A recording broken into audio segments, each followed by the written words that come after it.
started, I'd like to officially open the August 20th, 2024 Littleton Conservation Commission meeting via Zoom. So we have a proposed agenda. What I would like to do, I would like to put a hold on approving August 6 minutes. I have some edits that I'd like to be put in before we send out another draft of those. So with the commission's support, I'd like to hold that off until the next meeting to do so. Certainly. Okay, thank you. Administrative discussions. Do we have anything to add to that, Amy? I have two that I would like to put in. I'd like to, with yourself, Tim, myself, and Andrew, put forth a summary of the joint meeting for the Clean Lakes that we just met with interested stakeholders. I'd like to add that just to summarize. And then I'd also like to do an acknowledgement for the orchard with the recent RFP that's been put out. What are others that we would like to add to administrative discussions? I wanted to add a quick mention of 161 Tehadawon. 161? 161, yep. Okay. Potential land use permit for geocaching in Hartwell. The potential land use permit for cross-country team using Hartwell. Yep. And that was it.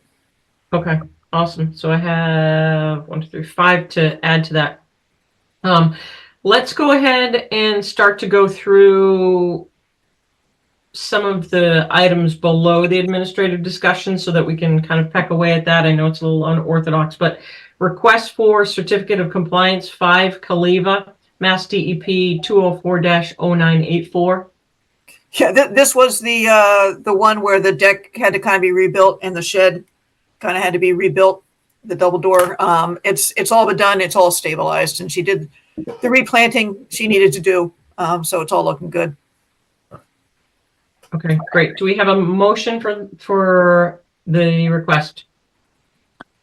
I'll make a motion that the commission issue a certificate of compliance for 5 Caliva Way, Mass DEP file number 204-984. Do we have a second? Second. Thank you, Michael. Andrew, would you do roll call for us, please? Of course. Chase? Chase Gerbig, aye. Michael? Michael Livingston, aye. Ed? Ed Foltz, aye. Sarah? Sarah Seward, aye. Carl? I believe I can vote on this because it was more than a month and a half ago. Yes. All right. Aye. And myself, aye. It's unanimous. Okay, great. Continued discussion, enforcement order 30 Warren Street, unpermitted construction of a walkway within the buffer zone and work in the rear yard. Sarah, Yep. Sarah, before we move on, where did we end up with the other Caliva property, the one with the turtles? She is, I think maybe even this past weekend, doing the replanting she needs to do. The kind of regrading and pulling the sand back was done. So she's, I think, what was his name? Eric Shaw was going to do it this past weekend, assuming he got hold of the plants. All right. Thank you. Mostly low bush blueberry. Perfect, thank you. Okay, so Amy, if you want to do an update, the commissioners, we did receive a site walk report that Amy put together just yesterday. So myself, Amy, and Ed, and Casey and Chuck Karen met on site. This, along with photographs, was submitted to you all in your packet. Amy, do you want to do any quick overview? And Casey, thank you for joining us. Casey's here as well, the owner. And, oh, that's not what I lost you again. So the, I think there was general agreement on what Chuck had proposed, with some tweaks here and there, which were both in the memo, and Chuck actually did redo his restoration sequencing based on that. And I think he caught everything, but you only just saw it, but I think it had everything in it. Right. So I think we're at a point now where we would like to go ahead and let Casey start the work as soon as So there's one part that's missing. Casey, if you want to talk a little bit about that, and that's having your second engineer kind of look at those roof drains and how that might interact with Chuck Karen's plan as well. Yes, Scott he's been asked to put the plan together for dry wells for the downspouts. There were pre-existing downspouts, but we put new gutter system in the house. So that's going to be part of Chuck's overall plan, is to incorporate dry wells. We're still waiting for Scott to get back to us with the plan. I don't believe he's actually walked the site. I did give him the elevation maps and anything I had from past work on 31 Street, though. Okay, thank you. Amy, are we in a position now, prior to having Scott Hayes, the second engineer, allow Casey, the homeowner, to begin some of the work that may not interact with the downspouts and the dry wells? Yeah, I think so. You can just basically do an enforcement order update allowing the work to proceed that was in the August 20th sequencing from Chuck Karen. While as you say, Scott Hayes, it's Scott Hayes from Foresight who's doing the sort of stormwater piece of it. While he finishes off his design, I don't think anything Scott does is going to get in the way of the wetland and the immediate buffer zone restoration. Okay. Ed, you were recently on site with us. How do you feel about that, allowing the homeowner to start to go forward with this process? I think it makes sense given the time of year. If he can, find someone to motor along there and get the seed down before October, November, it's probably good. Casey, the seed mix usually needs to overwinter for the wetland seed mix anyway. So you won't see much this year. You should see a lot of it next year and then even more the year after that in terms of what species start coming up. Okay, great. Ed, your thoughts on that? I think that makes a lot of sense, and I know Casey wants to get going with it. I'm perfectly fine. Anything he does is going to improve it. So the sooner the better, as far as I'm concerned. So what I'm hearing is I'd like to have the commission accept a motion to allow Casey to begin on the working with Amy and Tim at the agency to understand where the erosion controls, what your sequencing is in order to get going. So if we're okay with that, if someone would entertain my motion to allow an amendment to the enforcement order and then allow Casey to start work. And I would just recommend, and this might have been in Chuck's piece of it, I guess two things. One, that the office be notified before anybody starts excavating anything out there or moving fill around, just so we know, and that Chuck Karen be present as the final grades are established. Yeah, exactly. I appreciate the reminder of that. So that would be my motion in order to do so. If there's a second. Second. Second. Andrew? Roll call votes. Chase. Chase Gerwig. Michael. Michael Livingston, aye. Ed. And full side. Sarah. Sarah Seward, aye. Carl. Carl Melberg, aye. And myself, aye. It's unanimous. Okay, great. Casey, well, Just one other thing, do you care about putting any date about when you might want to hear back from Scott Hayes? well, I would like to have an update at the next meeting for sure. Okay, all right. Yep, and it would be great if either Scott, along with Casey, is present, and then in a perfect world, Chuck would be there as well. So in a perfect world, all three would be there. Okay, so that'd be September 10th. Correct. Casey, while you're here, and we're going to jump around a little bit, let's talk about a waiver. I mean, not a waiver, a land use permit for your cross-country team. So if you can tell us a little bit about the situation that's going on right now, that would be helpful for the commissioners. Sure, that'd be wonderful. So yes, I am the cross-country coach, and a few weeks back, I was notified by Beth from Neff that there are timber harvesting happening in Prouty Woods, and that's our traditional training location.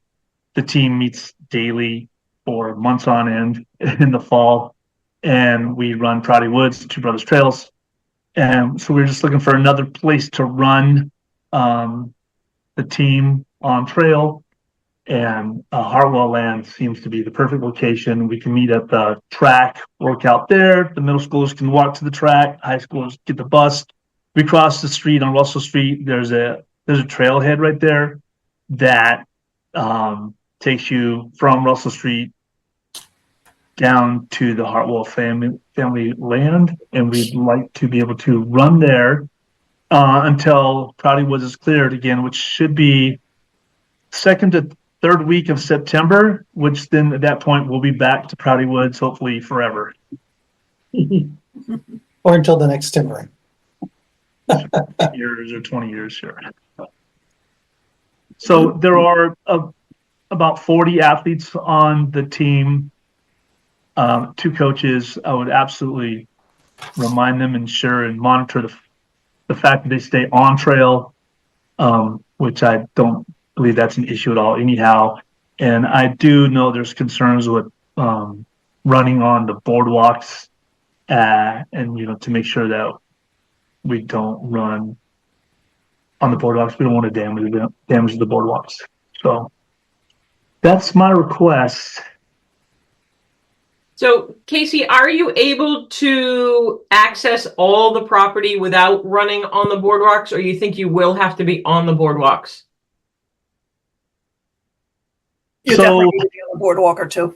Right. Yeah, there's 2 very small kind of boardwalky bridges that you have to cross, and they're something like, one's about 4 feet long, another's 10 feet long or something. But then there's one that I believe it was built probably last season, that seems to be about 75 feet long, maybe something around that distance, that you just unavoidable. We could walk on it, not run on it, but yes. So I think that would be helpful that would be helpful for the commissioners. So just to understand, this is just for training, not for a meet, correct? Exactly right. 100%. Okay.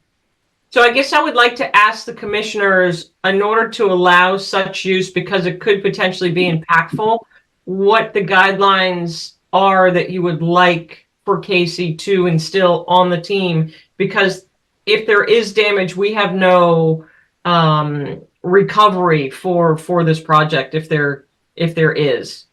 So I open this to the commissioners for comments. Casey, just like at Prouty, will the team be marking any of the trails with like arrows and for branches that are sticking up in rocks? No, it's actually the trails there are very nice at Hartwell. It's pretty noticeable. We just follow the yellow blades for the most part. Of course, there's a red and a blue intersecting trails, but do you mean like when we spray paint like the roots on the ground so people don't trip on them? Yeah. No, we wouldn't be doing that because we're not inviting other teams out there. It'd be something we'd be familiar with on a daily basis. And the trails are pretty, I mean, there are definitely ruts and roots and rocks, but it's nothing like Prouty. It's much clearer. Okay. And I can attest that Casey and his athletes are very respectful of Prouty Woods, and everything is pretty much undisturbed with the use of the property. So I would fully support the cross-country team using Hartwell. Yeah, I also support that because I think it's better to have a cross-country team not on the roads, and it's much safer. I've been working in Sudbury for many years, and the whole cross-country team is 4 abreast along, a small rural roads, and I think it's very dangerous. I think it's a much safer place for the team to be. And I think the impact is going to be minimal, to be honest with you. I can speak for Casey from the standpoint of he's been a scoutmaster, he's a coach, and in the service and everything else. And I have no concerns that his boys, or I assume boys, his people, are going to take good care of the property. So, So this is Amy is, this is a land use, and so because it wasn't posted, because this all just literally just happened, this is not an official vote. However, we are looking for the comments and the support of the commission. If it is still viable, we'll bring this forth to the next meeting. Hopefully they'll be back running on their regular turf by then. But if that's not the case, we would ask for a formal vote. But we're kind of going out on the limb a little bit just by saying if everyone feels comfortable. And I think, Casey, some of the things you might hear is that maybe just make sure there's only one person on the decking at a time so that you're not impacting going down if they do have to go on any of the boardwalks. Any other commissioners have any questions, or where are we with support of this?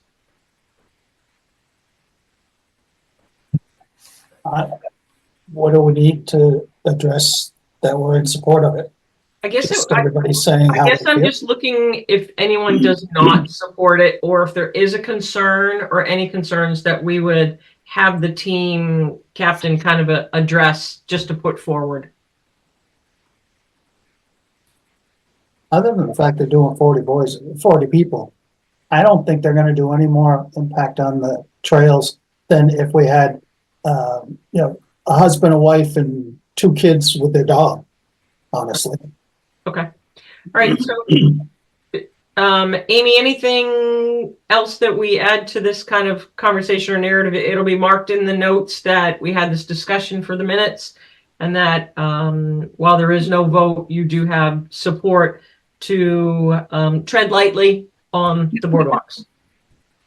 Literally and figuratively. Yeah, no, that sounds good. And like you said, we'll put it on the September 10th meeting, and maybe hopefully you won't need it. Okay. So Casey, if you can just kind of circle back with us before then and just see if we do need to do an official vote. Well, thank you for your time and your understanding. Okay. Appreciate it. Great. Thank you very much. Okay, what we're going to do now is we're going to go ahead. It's 7:49. We're going to open the 7:40 continued public hearing, notice of intent, 3 Cottage Way, Mass DEP 204-1009, bylaw waiver required, rebuilding gazebo and dock permit. I believe what we were waiting for was the DEP number, Amy? Yep, so we got the DEP number, 1009, and they only had 2 comments. One was to show the distance to the bank, which Jim did, and he's on here somewhere. And also consider whether or not the commission thinks that erosion controls would be necessary. Thoughts on that, Commission? I'm not sure why personally erosion don't- controls would be necessary here. You do, you don't? I'm not sure why they would be necessary here. I concur with that. Any commissioners have any questions for Mr. Willis? I'm just curious why wouldn't there be a need for erosion controls? Just for my information. I think because it's not, well, I'll let the commissioner speak for this, but I think because everything was still established, and so the gazebo fell down, it was removed, they're just doing work in place, so there's no other site work. Okay. Yeah, I don't see a potential for soil disturbance here. They don't need to dig piers or anything like that. Yeah, so. and there's no equipment going down, correct, Mr. Willis? That's correct, yeah. Okay. All right. Thank you. Yep, great question. Okay. If no one has any other questions or comments, if we would like to Close issue of Yep. permit and a waiver. I'll make a motion that the commission close the public hearing and issue an order of conditions for 3 Cottage Way, Mass DEP file number 204-1009 with associated bylaw waiver. Do we have a second? Second, Second, yeah. Thank you. Roll call vote. Chase, Chase Gerbeck, aye. Ed, Ed Fultz, aye. Sarah, Sarah Seward, aye. Michael, Michael Livingston, aye. Carl, Paul Melberg, aye. and myself, aye. It's unanimous. Okay, Mr. Willis, good luck with your rebuilding of your gazebo. Thank you very much. Hope Okay. the trees don't fall any more than usual. Take care. Thank Have a you. good night. Good night. Okay, it's 7:52. I'd like to go ahead and open the 7:45 public hearing. Notice of intent 151 Taylor Street. There is not a DEP number associated just yet. Bylaw waiver required. It's an installation of electric vehicle charging stations. And Steve Fusco is joining now. Hi, everybody. Can you hear me? We can. Yes. Steve, do you have your camera? I do. I am a Teams person, so I am struggling with this. Hold on. There we go. Then we would allow you to share your screen, Steve, as well. So for formality, if you could introduce yourself and who you work for. Sure. My name is Stephen Fusco. I work for Kimley Horn. Okay, and if you would like to, so this is the first public hearing. If you'd like to go ahead and share with the commission what your project is, that would be great. Sure. So the project is part of Amazon Delivery Services national program, where we will be they're converting parking stalls to EV. So this project is 166 stalls will be converted to electrical vehicle parking and charging stations. So currently the site does not have enough power to support this. So the purpose of this project is to provide enough power to the site so that the charging stations can be utilized. Tree removal is going to be necessary on the eastern tip of the parking lot to run the underground power line to the site and tie into the existing manhole that's out there. The proposed grades will be returned to existing, and the existing drainage patterns will remain unchanged. Some tree removal is proposed in the buffer area. However, it will remain pervious and reseeded per the plans with New England semi-shade grass and forbs mix by New England Wetland Plants. Stephen, do you have a drawing or something? Oh, sure. Yeah. Hold on. Share screen. Here we go. I'm a little concerned about the trees because we're already decimating the trees in that area for the water main, for the new well rather. So that this poor area is getting clobbered. Okay, almost there. Hold on. Bear with me. I'm sorry. No.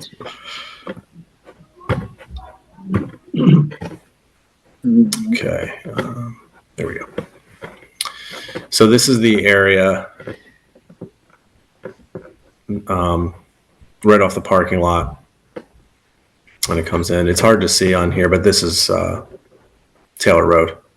It's right on the other edge of this property line. I think Steve, it you're looks sharing. like, Yeah, I'm not sharing it. you're sharing No. a picture. Yeah. Sorry, hold on. But Kevin also just came in, so he might be able to help out with that too, the screen sharing.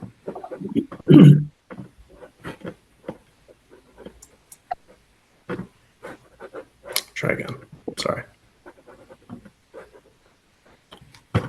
I feel your pain with the Teams. How's that? Is that one? Is it working now? Okay, Yeah. cool. Sorry. Okay, so the property line here on the other side, that's Taylor Road right there. Yeah. And this is the easement, and the manhole is right up in this corner here. And this easement essentially, we believe it's going to follow, there's a high ridge line here because it drops away pretty fast down to the wetland resource area. So to maintain grade and minimize impact, it'll stay up on that ridge line. I went out there and flagged it. I believe that we're only going to be impacting 4 trees that have a DBH greater than 6 inches DBH, 3 red oaks and a sweet birch. Most of this ridgeline is essentially like scrub growth and a couple dead trees, small dead pines. So that's the extent of this disturbance area. Can you, and I apologize, you may have stated this earlier, the actual square footage of disturbed area in the 0 to 50 and then the disturbed area, the 50 to 100? Sure. Yeah. It's about, I think, 2,500 square feet of in the disturbed. Let me pull that up. Hold on. When you talk about disturbed, Steve, are you talking in the 0 to 50 or 50 to 100? I have it written down. Just like, give me 1 second.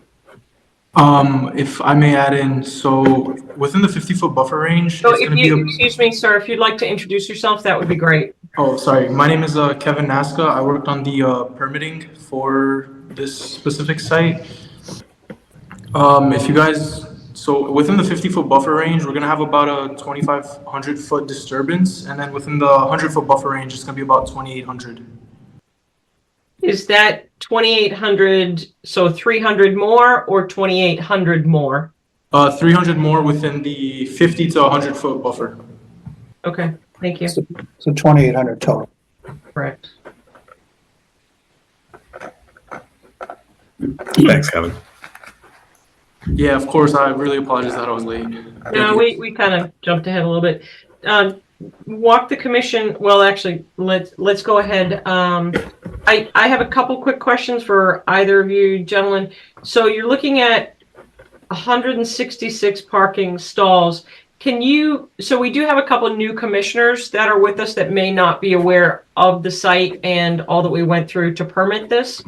If you could tell us how many parking spots there are presently for Amazon, that would be appreciated.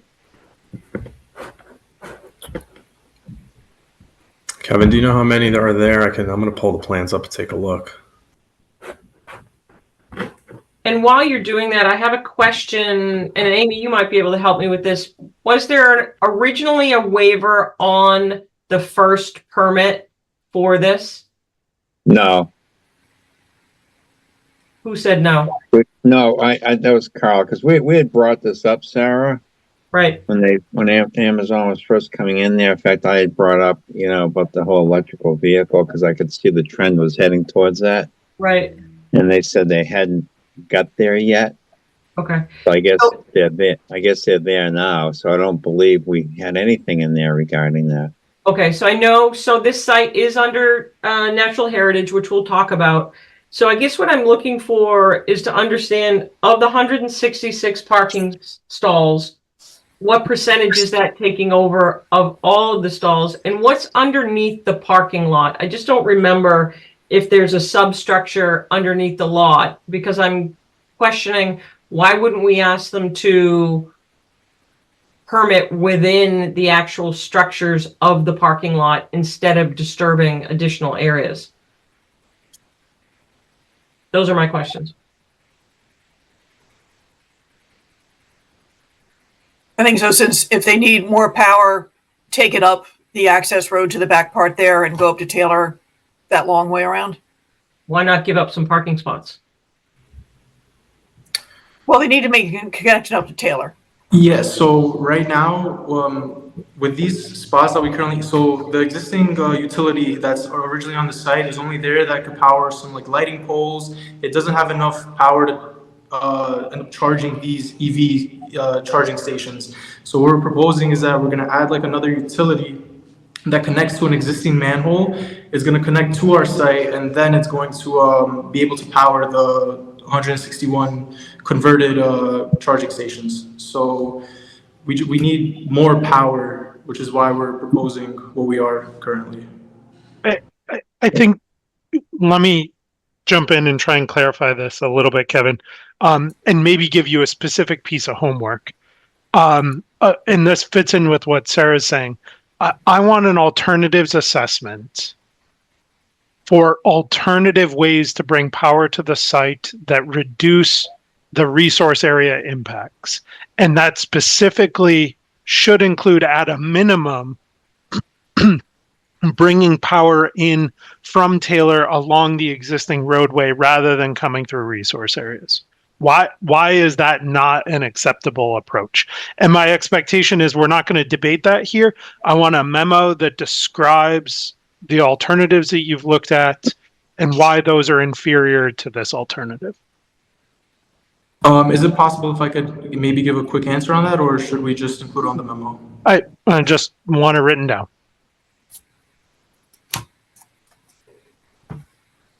So commissioners, questions? I know this is a heritage site as well. If we want to talk about tree removal, they've stated that there's only 4 trees for removal that have a diameter. For Great. living trees, Sarah. That Okay. So let's talk about trees. Okay. And what we're going to do to replace those trees. Especially where the well was already challenged to try and replace the trees they were getting rid of in that space, so. Is it possible to have, on the drawing, show the roadway to the well site and this access on one overview so we can see the whole thing? Yeah, do either of you have the whole plan? It shows the utility box, and then there was potentially the natural heritage area, and then all the home spaces. The only ones I have are essentially just the lot. There's the edge of the natural heritage area, I believe, and we pulled transformer. There was an area there was an overlap, and they moved it over, so it's out of that. And now the only drawings that I have are just of the lot in question. It doesn't expand out.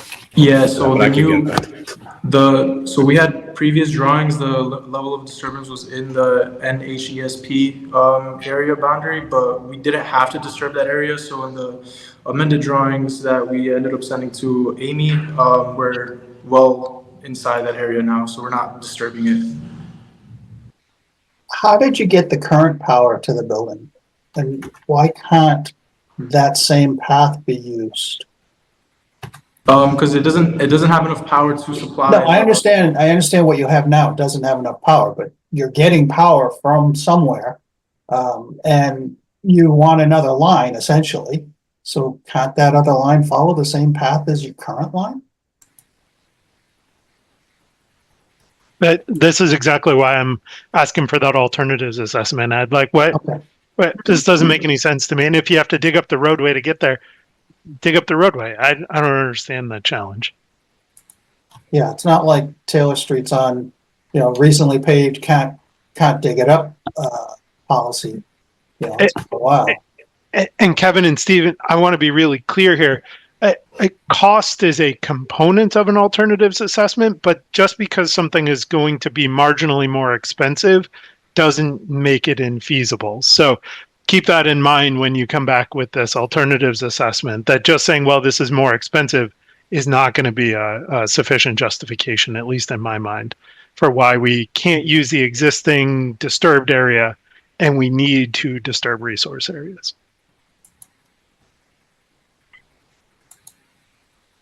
Okay, do any other commissioners have questions or comments? I think ideally this is the first hearing, so we're hoping to give Stephen and Kevin thoughts to bring back to us.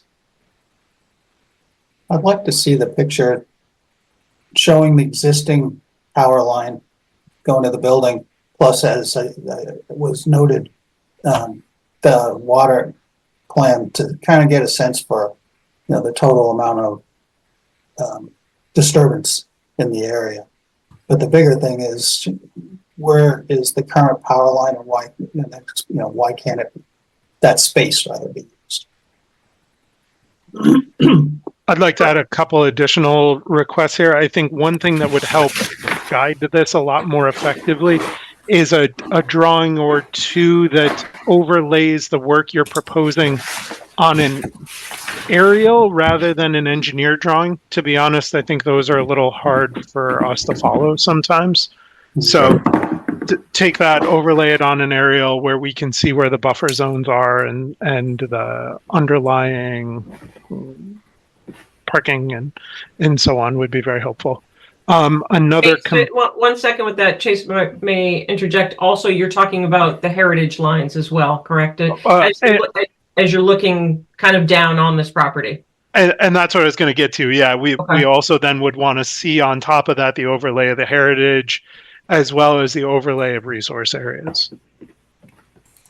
Once you get the added power to the building, are you going to be tearing up the parking lot in order to get the charging stations out to these 160 spaces? I believe we're going to do a lot of it with borings, essentially, like tunneling underneath, so we don't have to tear up the entire parking. I know I had asked before, is there any structure underneath the parking lot? I know we have so many different sites that some have septic systems underneath. Is there anything? Yeah, it looks like, and I apologize because and Amy, I think I told you this when I met with you out there, that I'm relatively new to this project. May I ask, Stephen, while you're on with this, have you been to the site? Yeah, I was out there last week. I met Amy out there and walked it and flagged it. I live right in Concord. Okay. So that's why I got pinged on this. I just recently joined Kimley Horn, so that's why I probably like struggling looking through this stuff. Okay. It looks like there's some infiltration basins, underground infiltration, under the lot, essentially. Not a little bit, by the way. I think like a third of the lot is underground infiltration. That was a big part of permitting. That's the first go around. Yeah, so I think that would be, Chase, part of that overlay as well. Yeah, if you want to see it on an aerial, I don't think it would be a problem to drop, some shapes on there. Like basically take the CAD drawings, drop them on the aerial, and you could see where everything's kind of laid out in relationship to each other against the entire site, as opposed to, like you said, just on engineering drawings. Looking at this, they're strategically avoiding the infiltration, obviously. So yeah, we can put that together. Stephen, I'm not sure we are strategically avoiding the infiltration. I think that's one thing I want to understand. So when I look at drawing, I think it's C1.1, it looks like we're in direct conflict with the infiltration. So let's get that square. On that corner, yeah. I got to take a look at the elevations. It could be potentially above it. Okay. So I think, do any other commissioners have other things that we would like to add to this to-do list for the next meeting? I was curious about one of the results of the site walk. It seemed like the path where the new lines were going to go didn't really line up with what we were seeing there. And I was wondering if that's something that could be either addressed or elaborated on. When we were there, it seemed like there was a more or less straight shot getting where you want it to be without as many trees. But it was really unclear from the drawings which case was really in effect. Yeah, so when I first went out there, I went out there the day before and tried to mark it out. I mean, it was difficult to get an alignment because there's about 20 feet of grade change when you drop off. And so I think the first one that I had done and marked out, when I went back and looked at it again, the first one was more of a straight shot.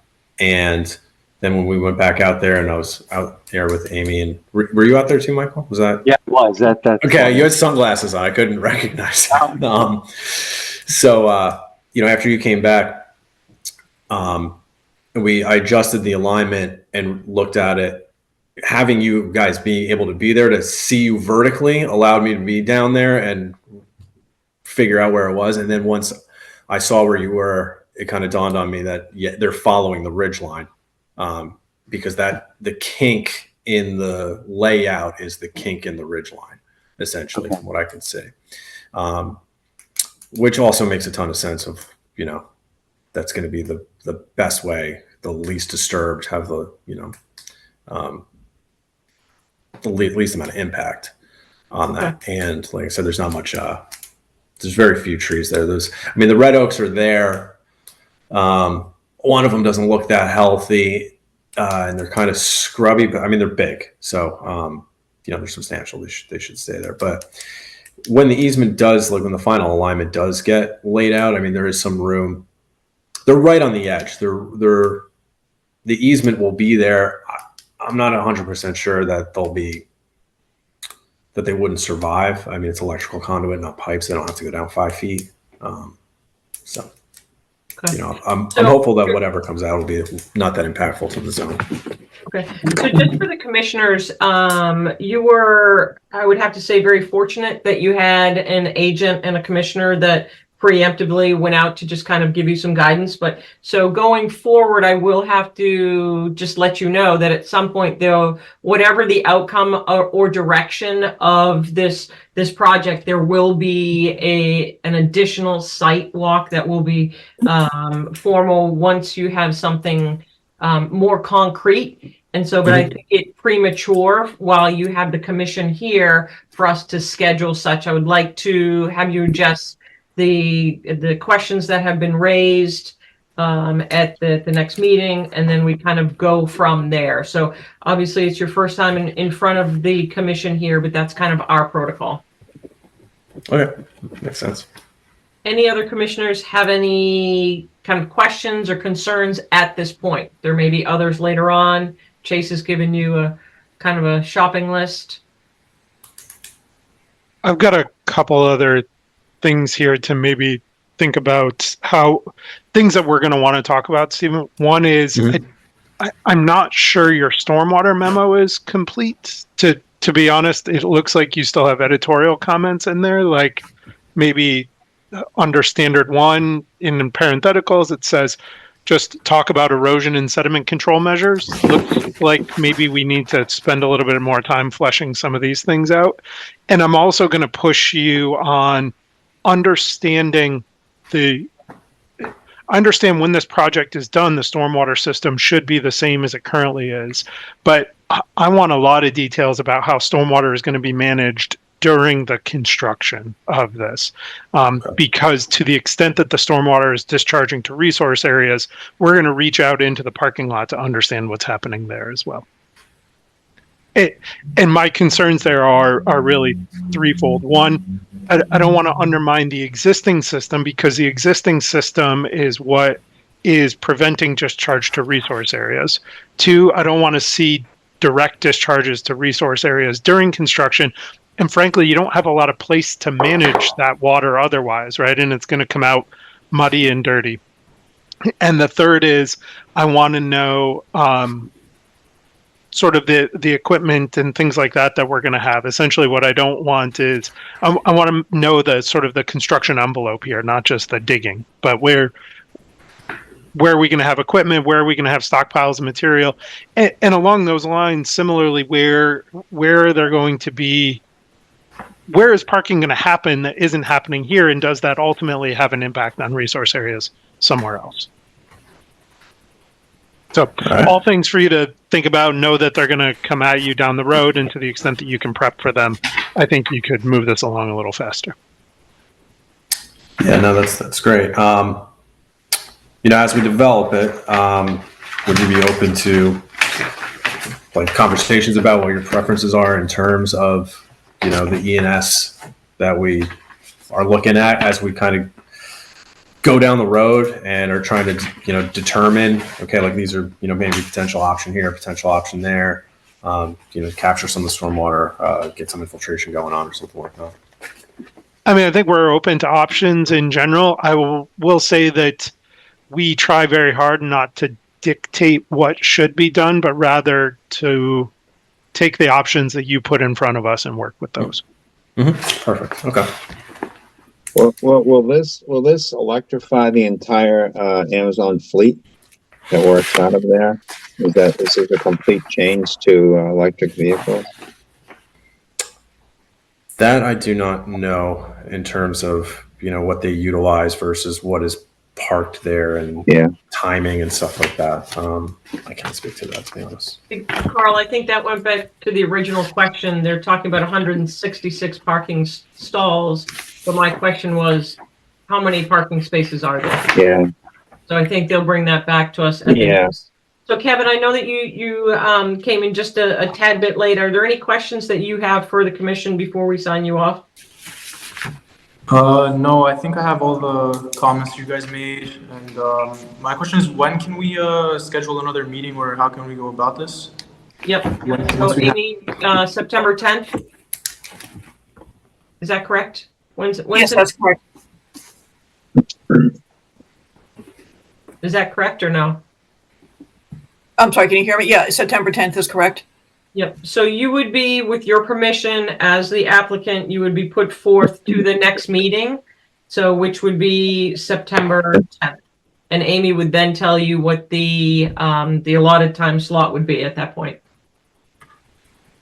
And if I may, I throw out a couple more things. One, it's a very steep slope, going down and then back up again to Taylor. So some very specific erosion controls in there should probably be considered. How long you think it might take to do that sort of cross-country portion of this? And with regard, I think Ed brought up, the trees, if you do keep this alignment and there's 4 trees coming down, I'm second guessing the commission here, they might want to see 4 trees going in, which I think there's room at the end of that parking lot you're working in. So I don't think it'd take more than 4, but I'm not sure how much you can get in there. So just to be clear, the ratio of trees down to up is going to be 1:1, or should we try to plan for 2:1 as like a final, like when we redo the plans? We'll take as many trees as we can get. Yeah, Right. Kevin, that's going to depend on. See, one of my concerns here is that we're taking down trees potentially at 20 inches in diameter, and I would expect a significantly greater replacement ratio when we're coming back in with something at a 2.5 inch or 3 inch caliper. So let's look at, and the restoration plan has got to consider what that particular area can accommodate. But I'm going to tell you that I'm going to look for a hell of a lot more than 1:1, given the size of what's being taken down. But I'm open to considering replanting in other portions of the site if that is appropriate.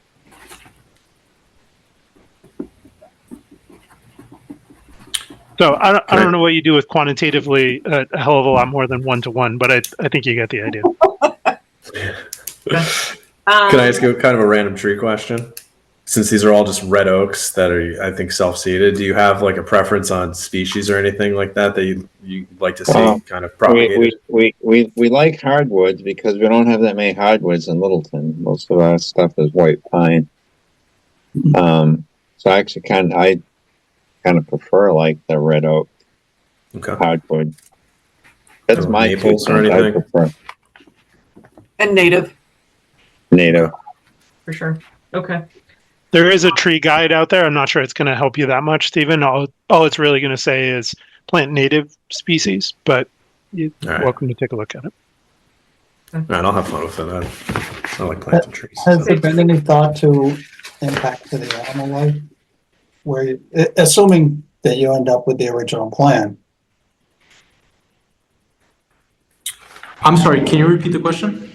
has there been thought to how you're going to impact the animals in the space, assuming that you end up going with the original plan? I know where the well is going, they had turtles to be concerned with. I don't know what or if anything, and the fact you're taking 4 fairly large trees down means that you're probably impacting squirrels, birds, so on and so forth. I'd like to see some consideration of the population that will be impacted. Amy, can I ask you a question of clarity? Is this the area that you and I observed from the adjacent property that had the tall grasses? This is when you first go towards the parking lot. It's the little visitor lot on the right. Okay, so there's no tall grasses where we saw the grouse And then nesting No. birds that were there. I Okay. mean, there's mowed, they probably mow once or twice a year back there, so it's a kind of similar. Okay. So Ed, that might be where you come in terms of some taller habitat that could be reestablished for nesting. Yeah. I did see adjacent properties. There were some grouse that were there, which I was surprised and pleased to see in the tall grasses. Yeah, for sure. Okay. But along your point, Ed, and I made this point in the beginning, taking out 4 living trees is important to consider, but so are the dead trees there, right? And the ecological impact of snags is not to be discounted here. It's a very valid point, Chase. I hadn't factored that into my thinking. Okay. All right. So we've certainly given you all a lot to think about for 151 Taylor, and we will look forward to seeing you on September 10th. As a note of order, we meet on Tuesdays, so we do like to have any new documents, files, paperwork in by Thursday previously, if you want us to speak intelligently that we have read them the night of the meeting. If you submit them the day of, we won't hear them. So, Gotcha. thank you. And I look forward to being better about Zoom. So thank fine. you for your patience. All right, thank you. Thank you. Okay, commissioners, we're going to go back to administrative discussions. So we're on number 3, agent vacation, much deserved, September 23rd to October 6th. I can't speak. Denied. Let's move on. Hey, Good luck with that. Case, you spoke up before I did. That's my line normally. That's great. I'm not used to you being here, Carl. I got confused. Oh, good one. Yeah. Okay. All right. Thank you for letting us know. So that means that Tim is going to be just sitting on his hands, just waiting for enforcement orders, because that's what happened the last time you left us. So, okay. He won't be answering the phone either, so. Exactly. So we as commissioners, Chase and I will make sure that we're out of town as well. Okay. Find Let's see. something good, come on. Yep. Let's go through, and Amy, while you have a chance, can you move some people back over to panelist versus participant? Let's talk about, and we don't have to do it tonight, but I felt as though I wanted to put this on the violation process, because we do have some new commissioners to understand really what enforcement orders look like. And I know through MACC, they have great seminars and things like that. But I feel like because of the recent kind of occasions that have occurred in this town, I think it is important to know what that process is. I would like to try and set aside some time just as for us to talk about this so everyone knows when this happens. So it's kind of like this flow chart. So as you're called in at times when there's an agent, we always want to make sure, well, we try and make sure that there's more than one signature, that the agent doesn't take it all on their own responsibility, that every commissioner should really try and support the agents. And so you might be called at some different time to be like, hey, can you come out to the site with us, so that you understand the process. Do we want to talk about this now? I think, Amy, are we prepared to do this now, or do we want to set aside specific time in an agenda? Up to you guys. I can run through up to the enforcement order. In terms of the ticketing, I think that might be a good thing to maybe involve town council in. They also said, and maybe even as a executive session type thing, if we want to talk about it. So, Chase, what are your thoughts? What are your thoughts on that? Ticketing is rare. I mean, I've been here forever, and I've only had to do it a couple times. So, but I think enforcement orders is really happens a lot.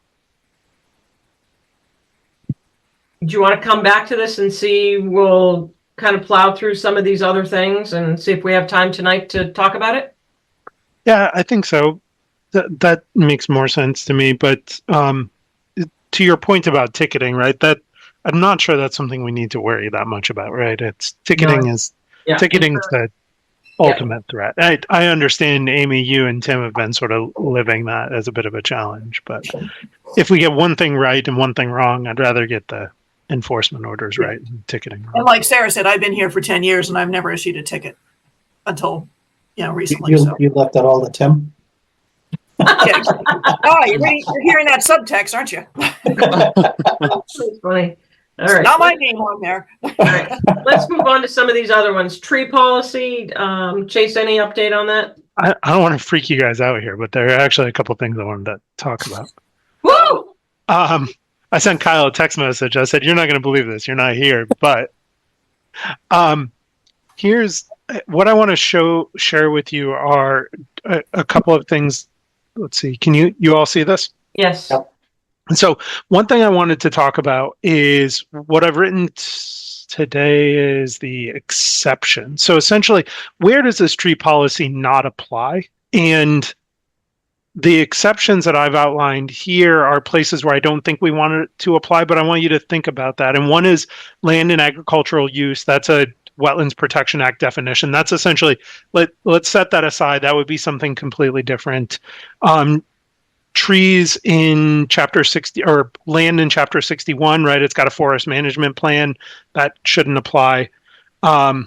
Trees owned by the town of Littleton and within 50 feet of a roadway or above ground public utility, right? Though they're like different set of replanting expectations, mitigation expectations there. Let's set this policy aside for those. Trees under the care, custody, and control of the Conservation Commission. The idea here is not that we wouldn't want to abide by these, but we may have other ways of sort of mitigating tree impacts if we have tree impacts. We can be more creative. There's no point in saying this applies to us and then giving ourselves exceptions. Let's just say it doesn't apply. We'll assume conservation commissions in the future are working in the best interest of our conservation lands.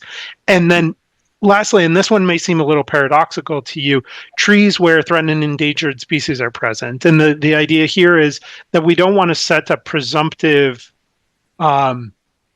replacement ratio in those areas because there may be specific needs and concerns unique to the threatened and endangered species. So we don't want to have a blanket policy that says, yeah, you can do this because it may be specific there. Two questions. One, are those categories that are written here okay with you all as exceptions? And two, do you have any other exceptions you think we should add? I have to say I don't agree with the Littleton-owned utility ones, primarily because if it's near wetlands and the what do you call it, light and water isn't careful, or the contractor they hire isn't careful, I'd still like us to be aware, at a minimum, to be aware that they're going to be chopping up trees. They're not always the most understanding when it comes, they cut limbs out to support their power lines. They don't do it to support the tree. Well, and I agree with that because look at the Foster Street down by the down by the train station. Like they would have ripped everything out if we had let them. Yeah. Okay. But as I said, they do have a difficulty in those areas of replanting. Right.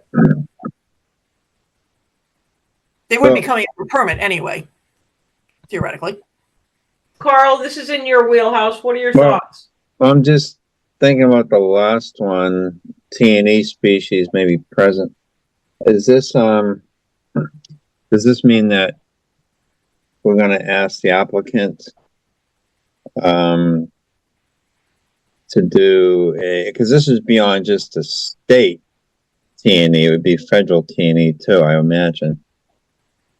The idea with that exception, Carl, is that we would ask them to start with a blank piece of paper, right? That you couldn't presumptively assume a certain replacement ratio made sense or a certain amount of tree removal was acceptable. We're gonna take those on a case by case basis. Is it worth saying that? I mean, I was thinking about the last one too, and I could almost look at it as carte blanche to take down as much as I want. And, you know, hey, endangered species are there. I don't have to do anything about it.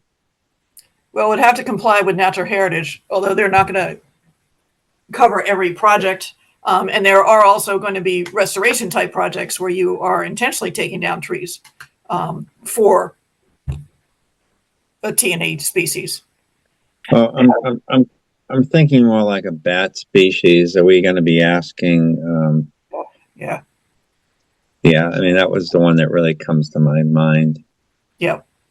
And what I tried to capture here is somewhat to your point, Michael, was the lack of applicability of this policy doesn't void the applicability of the Wetlands Protection Act or Town of Littleton bylaws. But I can see what you mean about, like, these ones seem like, okay, we won't enforce this. This one's is really saying it's sort of a different paradigm, right? Like, Yeah, I agree. Yeah, like they have to be able to speak to it more clearly than they. yeah, than you would have a- to do more, maybe. Yeah. Okay. Yeah, I love the sentiment here with this paragraph. I would also welcome, I don't know if we've been in touch with Matt Cahill at all, just from a different kind of tree forestry input, to see if he has something that perhaps that we're missing that he would think to add in here as well. We've had some contact with Matt. I want to get this a lot farther along than it is before I re-engage Matt, because I don't want to Okay. waste his time. But Great. I think that's a big part of this. Okay, super. Okay, so chew on these exceptions ideas. I'll try to work some of these thoughts in, and I'll pull, as long as everyone is good, I'll essentially pull this exception back out. And you're going to email that to us, Chase? I certainly can. Okay, great. This is all red line right now and a markup of stuff. Yeah, or even, anything would be great. Sure. An audio go. The other piece that I wanted to discuss with you are how hazardous trees might be managed. And I'm proposing this language to you all. And essentially what it says is hazardous trees are still subject to some portions of the policy, but not the notification and the request and notification process. So take a look at this when I send it out, but it does say here, and this is language that I stole from some town, maybe Bedford, that hazardous trees can be removed as long as a certified arborist examines it. And then here's some of the conditions, that it's got to be up here. It's got to pose an immediate and substantial threat. And immediate and substantial comes from the Wetlands Protection Act itself. They use that in the context of trees in a place or two. So, The mention of the arborist, I know that recently we've had some applicants where we've had disagreement with who they considered was an arborist. Basically we said it's a tree company, their job wants to be taking trees down, but that doesn't necessarily mean they're not arborists, So I think we want to be careful there of putting that in kind of says we can't tell them to go get a specific arborist. I think that's right. And this is in the context of trees that pose an immediate and substantial threat, right? So these are ones that are like, oh, a storm came through and it's going to fall right over. That's different than trees that, aren't. What you will notice is this doesn't say, trees that aren't healthy, right? If it's not healthy, you still have sufficient time to come in and seek Conservation Commission authorization prior to removal.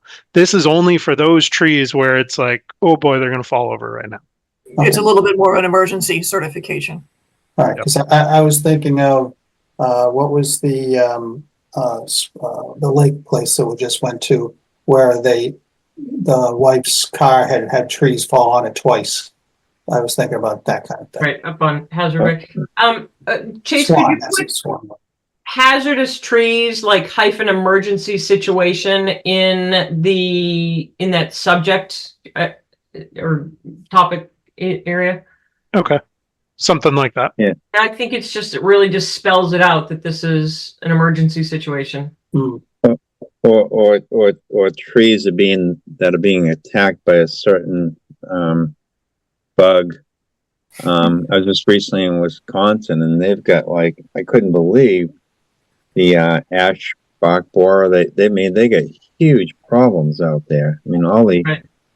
But even seriously, even those, Carl, I would argue that wouldn't fit under this section of hazardous trees, right? Those well, it are ones becomes that a- are not if adequately Oh. managed, are not in a situation to become Well, they're dead. imminently dangerous. They wind up being dead. I mean, they may wind up being snags, but they're Right. basically dead trees. There's no leaves, there's nothing on them. But hopefully the homeowner like saw that coming. So that would be under tree removal requests, the next category, like, Yeah, by the way, these are dying. Right, and that perfectly reasonable justification to take them down in that point, Right. in that case, right? But they're not. I think this is honestly one of the hardest ones because it requires Amy to potentially, you'll see in here, the agent may waive the requirement. Like, Amy, if you look at it and you're like, oh, we don't need an arborist to tell me this damn thing's going to fall down. Right. Right. Cool, great. Is there an opportunity to have like, and I guess we are the second opinion, so if we disagree with someone, is there kind of a caveat there where we can still just say no? I mean, it would be repetitive because it would be in every section. See, I can't figure out a scenario where if a tree met these conditions, Okay. that I just can't see where we would ever say no. Okay. That can be in the eye of the beholder, though. Yeah. It can be, right? And that's why, My hazard might be different than your hazard. and that's true. And there is an expectation here that the property owner still has to photo document the trees and meet with us after the fact. And maybe I should put in here something about, like, it would be surprising if there are emergency removals of multiple trees, right? Like, Well, but if you had but to hold that to the same point, if you had a microburst, Yeah. True. And, Yeah. and also if you, going back to the bugs that Wisconsin has, Right. if by some weird circumstance, it was missed, and if we didn't take down 3 or 4 trees to get rid of those bugs, we'd lose 7 or 8 more. Mhm. And we're assuming that the homeowners are going to see things, but not everyone is that aware of that kind of thing. So again, I think we need to be careful how much we take take it out of our hands. Well, what I'll do then is I'll circulate some of this language that I've written, and if it's okay with you all, I imagine you'll sort of get bits and pieces of this over time. And so I'll circulate these. Maybe we can think about these a little bit more for the next meeting. I'll write some additional pieces or modify some of what Kyle has said based on what we've heard here. Important point when I circulate this, it's one directional, right? We can't debate it via email, but we certainly can review it and discuss it the next time we come around. okay. Thank you for doing that. Awesome. I haven't looked in this in a long time, but we had the discussion a while back about the mitigation and payment in lieu and how any of that would work. And I did throw out a line to town council and never heard back. But I don't know if it's worth picking that back up again at some point. I'd really like to, if the commission is okay with me sort of pulling on that thread a little bit and investigating the viability of payment in lieu of. And I will say in Acton, we're looking at double checking with town council here about what does happen if we say you can't take that tree down, that tree comes down. Right. Okay. Thank you. But that's great. Are you all just conceptually okay with me checking with the select board to make sure they're okay with us engaging town council on Yes. payment in lieu? Sure. Absolutely. We had the question the last time of what would happen to the money.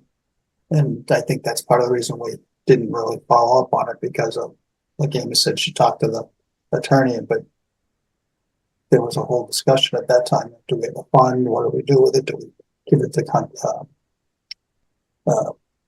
somebody else? The name escapes me. Well, we know the Clean Lakes is going to need money. Yeah. No, we're not putting trees into aquatics. It's an aquatic tree. Oh, weeping willow. Mhm. Okay, let's keep going. Nagog Hill Farm non-lease parcel. So this is kind of a bigger discussion. As you drive down Nagog Hill and you approach the reservoir, there is a lot there that is currently in the care, custody, and control of conservation. Through many years, it's kind of slipped through the cracks that it's not actually come into us legally beholden to that. So Amy has forwarded the town meeting reports, kind of a summary of the non-lease parcel. I think what I'm asking is maybe to put this on not just as a administrative discussion, but to actually have time allotted to talk about this process, because it spans over 20 years. And I feel as though we need to have a specific line of guidance for this, of where we've kind of left off, and the appraisal that may have to be done in terms of lots and that, in order to catch back up. There will be a need for legal counsel with this at some point. So with the commission's support, I would like to schedule actual time at the next meeting that we can actually have this, and I would ask that everyone read the documents that have been sent tonight to go through, if that's okay. Absolutely. Works for me. Okay. And one thing I'd say, the September 10th meeting is shaping up to be a boondoggle. Although people do tend to drop out at the last minute. So I can definitely, put this on as a time, but we might be starting to get late, but we can figure that out Well, as the let's agenda gets closer. can we Put it on it for now and, Yep. Yeah, put it on as the last maybe, or let me just see how the rest of this stuff shakes out right now. Maybe we can come back to it.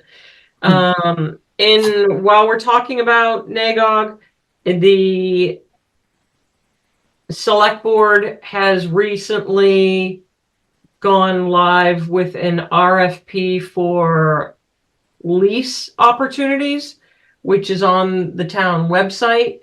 If you would like to see what that is, you have to enter your email address and contact information in order to even view it.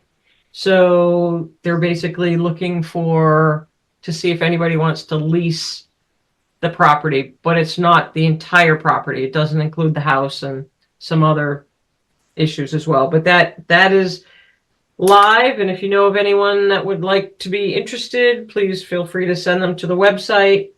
I am hoping, I have made 2 requests now of the select board, that people that showed interest in the RFI, or anyone that's ever showed interest, that they may be alerted to that RFP is actually out. We're still waiting for the Board of Selectmen to shoot an email out to all the interested parties to let them know. The timing is a challenge because most of them are farmers and they're in the middle of their harvest season. So I thought that it would be nice if we could at least send them an email to let them know it's live. Okay, so let's talk about 161 Tehadawon. That is just an update. This is the woman who cleared a bunch of the trees behind her house, but is also having the septic system redesigned. So enforcement order was issued, and she was supposed to come back in September to let you know. So she is on track for that, and we'll be back. I think we said September 1st, so it'll be September 10th meeting. She's coming back in. Okay. So just on the off chance anyone was waiting for her to show up, she's. Could you maybe send her a message to remind her photos? I did. I talked to her a day, or actually last week sometime. Okay, great. Land use for Hartwell. Land use, someone wants to do a geocache there. I don't have any of the details yet.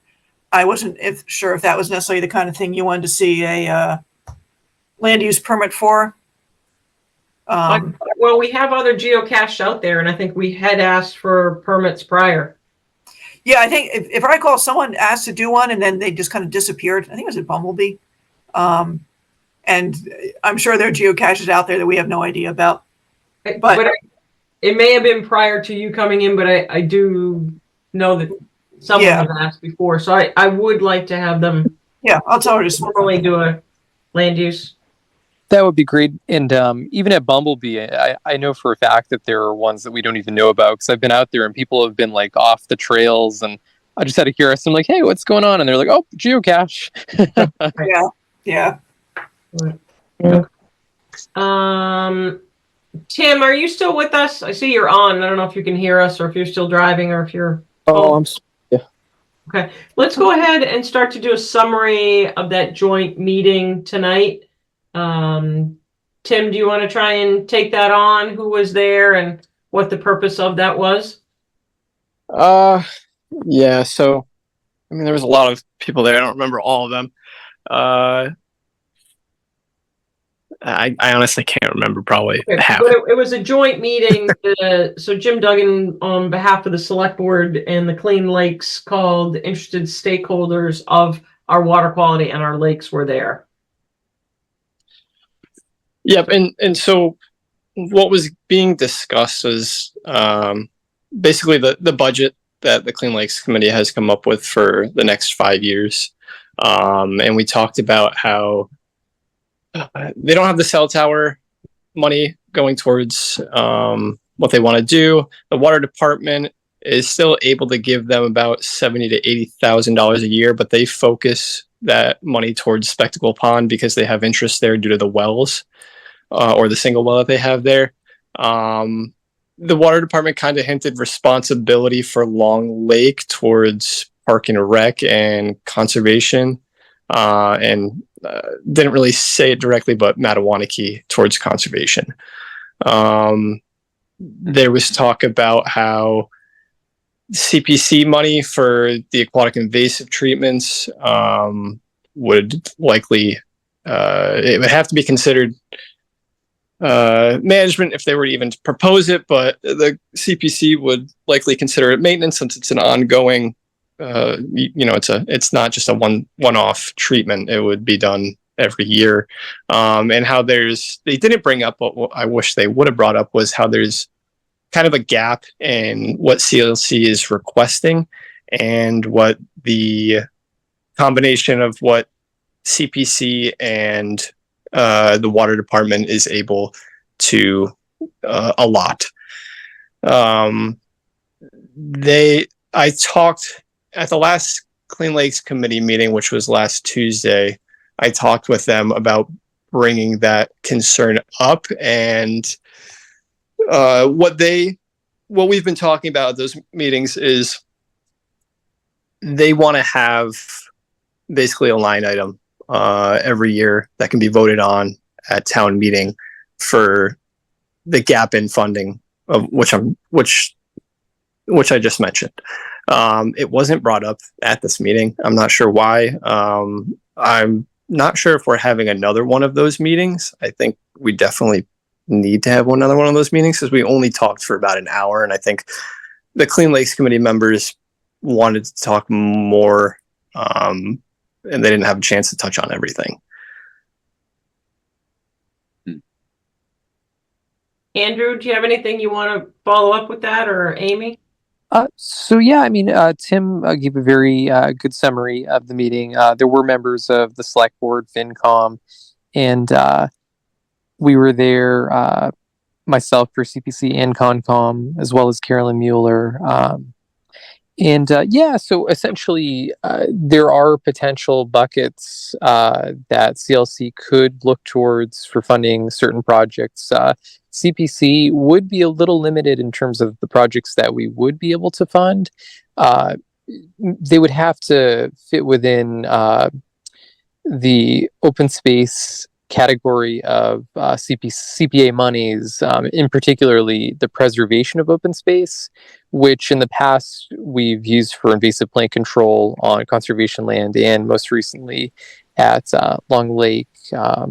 So it's a viable source for some of the funding that they're looking for. I'm not certain how the whole Community Preservation Committee would feel about using it year after year, but it is certainly an option for that particular avenue of CLC projects that are kind of targeted over the next 3 years. It might be helpful also for the commission. We can circulate that budget that was put forth tonight that was shared for us that has a view out through 2029. So Amy, maybe, or Tim, if we can scan that in for the commissioners, I found that helpful. So you can see where the funding is, what's projected, and what's not on there as well. Sarah, can you give us an order of magnitude understanding of cost per year? Is it thousands, tens of thousands, hundreds of thousands of dollars a year? So Amy, do you have yours in front of you? I left mine in the car from the. Yeah, I left mine in the car and I scrolled over, but it was in the hundreds of thousands. I found this on the web. Can you give us an order of magnitude? That was my phone. My iPhone was answering your question. Oh, we could answer it. Yeah, I think it For varied that from. secret meeting, I think they did at the bottom of each fiscal year for the 5 or 6 lakes they were looking at. They did say, this much is coming from, example, the water department, but the rest of it would be either line item or CPC or grants. Okay, but we're talking hundreds of thousands of dollars a year potentially, not It does. So change we find in the pocket. it rolls. So some years are high, some are lower. It's also based on some of the projects that are projected as well, and some of the unforeseen. But it is well done. So let's share that document, because I think it's interesting, and I think at some point we, and Tim, this kind of alludes to your joint meetings, I think we should probably meet, and I appreciate your time on that committee, but I think that to have a better understanding, we should have a joint meeting, I think. Yeah. Yeah, and they definitely didn't have staff time in there, and for some reason Dave Barr didn't think there was much staff time, which is not the case at all. The water department's been crazy on this. Yeah, that went over like a lead balloon. Yeah. Yeah. Okay. Okay. Thank you for being there, Tim, and thanks for your time on that as well.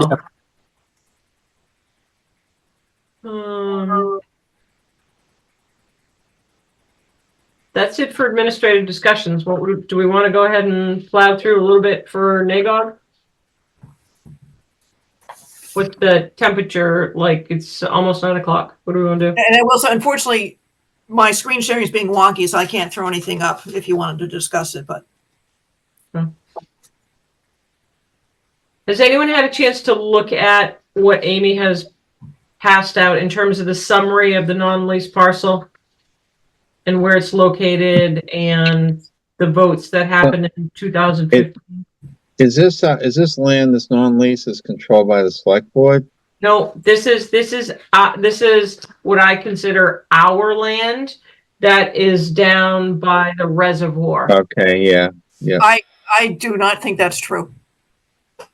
So we should discuss that, because what I can find in the record is that all this was taken in 2000, and this area was part of the 7th parcel, which was taken for general municipal purposes, and it was not part of the self-help grant. Now, the files are old and they're a mess, so I may have some of that wrong. So say that again. No, I'm not talking about self-help. Right, but in 2000 purchase, the town recorded the order of taking, which included this piece of it, for general municipal purposes. And then there was another. There was a town meeting Then we did vote. the Article 8.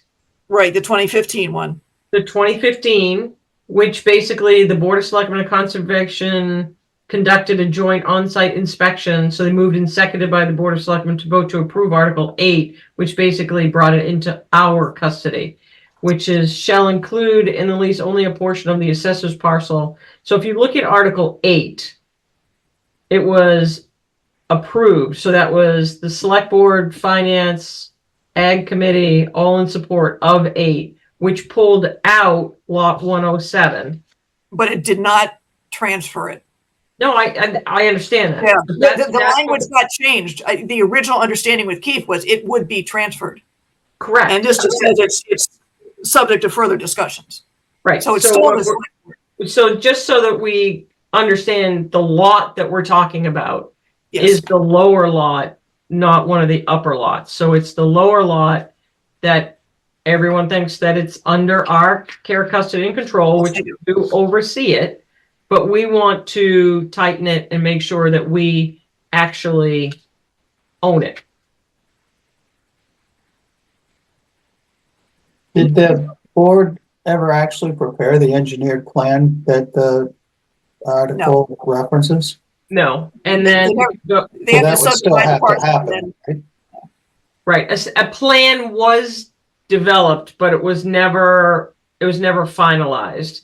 And so a year ago, Amy reached out to Ross Associates, and based on those original plans, which Ross did, so we're staying with the same engineer, it was going to cost us about $1,800 to get all the final work done. And so what we would have to do is to try and see how we can fund that to get that done. so it'd be basically an A&R subdivision and then record it. It would have to go through the planning board. Select board obviously would need to approve it, but it would go through the planning board for the subdivision. It's definitely worth doing ultimately. And I do remember the site walks back in the day, and it's crazy because I thought it was kind of settled too. But yeah, definitely something that we should probably get going on.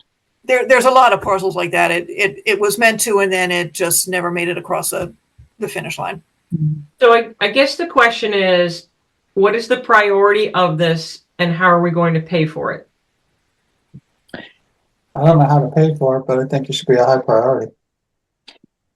Yeah, it should definitely be high on our list, just with everything that's going on at the orchard. We just want to ensure that that's But with them protected. mucking around trying to get rid of property, I trust the selectmen on this one about as far as I can throw them. So Andrew, CPC, any funding for us to do this?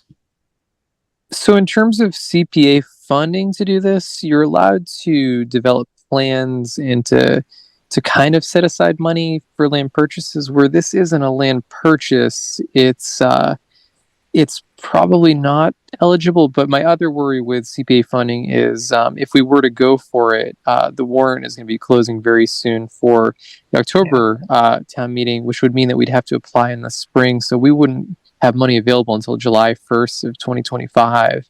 So And that would I really... think if it stops at 1,800, I think I can cough that up. I had some extra money in there from invasive species, and I pawned some of that off on the library. So Okay. Is there any way we have a CPC authorization for a little pot of money that we could draw from? Is there any way we can shove it into that? Andrew, just put your hands over your ears for a second. Well, yes and no, but I think Andrew's going to have to be the one that goes to fall on the sword. yeah, for it. I was thinking about it, but I don't think No. I don't think we can quite squish it in there. So I guess what I would like to do for the next meeting is put this on so it's not just a discussion item, that it's on the formal agenda, in the hopes that we would kind of gather our thoughts and make a motion to allocate the funds and go forward with this. I think we need to talk to the select board first. It's not ours yet. And they're basically gonna have to sign the A&R. But the town meeting already said that they would. So it would slash I would, I kind of have to. no pushback from the select board because of everything that's happened. But it's still, as far as I know, it is still under their care and custody until it is subdivided. So can I make another path? Can I just ask you to talk to council on this and ask them if we do need to have anything done? I Through know select board. council Yeah. has looked at this many times, but it's a good refresher to be like, hey, we want to just keep going with this. Can we keep rolling? Yep. I have a conference call with them tomorrow on the Williams CR. So I can just bring it up at least. Okay. Maybe if you have time prior to that meeting to just give them a heads up. And maybe, I'll send her this thing, yeah. and who would that meeting be with? It's with Ivrea and Ryan, who I don't know. Okay. So if we could, let's go ahead and throw that on the next for the September 10th meeting. Okay. Anything else, gang?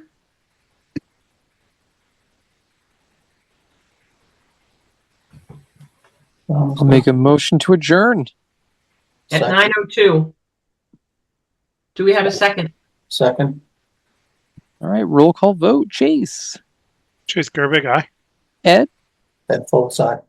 Sarah, Sarah Seward, aye. Michael, Michael Livingston, aye.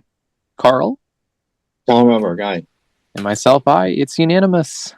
Okay. Thank you all. Have a